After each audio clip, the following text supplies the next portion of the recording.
So while the scoreline and Chelsea's play in the final third suggest that they do deserve a lot of credit for their win against Milan, there were a lot of areas of concern when Chelsea didn't have possession that need to be highlighted. Out of possession, Chelsea's press against Milan was pretty straightforward given Milan's shape. They would have the front three closing down the back three, they would push their fullbacks onto the Milan wingbacks, and then it would be Palmer and Enzo stepping towards the midfield too, with Chelsea center backs dealing with Loftus-Cheek and Leao, and that would force Caicedo to deal with Salamakers. Caicedo could shift to Loftus-Cheek if one of the center backs were already covering Salamakers. Nevertheless, Chelsea's approach to defending this Milan attack was pretty straightforward if they were pressing from the front. The problem that Chelsea did encounter here was that when Milan went long, their center backs struggled with Rafael Leao's strength and his pace, and you could see Chalobah in particular struggling to cope with him. And there was one example specifically where you saw a long ball played over the top.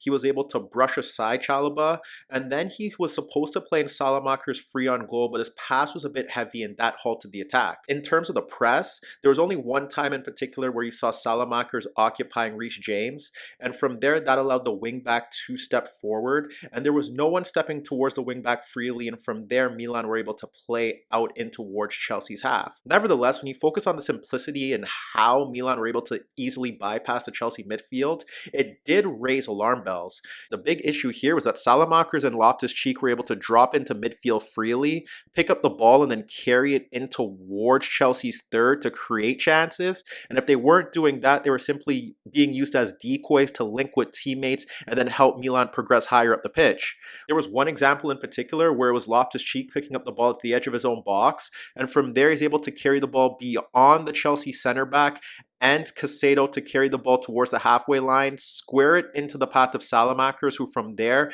can carry the ball towards the edge of the Chelsea box. He's able to dribble around the center back and then fire a shot on goal. One example in particular just sums it up, and you could see the Milan left center back simply carrying the ball in towards the halfway line. He plays it into Salamakers dropping off. No one steps towards him. He plays the ball into Leao. No center back stepping to Leao, and from there Leao simply picks out Salamakers running off Caicedo. He plays the ball beyond the center back, and Salamakers is played in free and left half space, but he's unable to beat the keeper. So as you can see, those are several examples of how Chelsea were easily bypassed and Milan were able to get into dangerous areas to create high quality chances.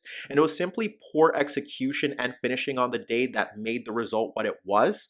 And frankly, although Chelsea were able to create several amount of chances, the amount that they conceded is very worrying ahead of their opening day game.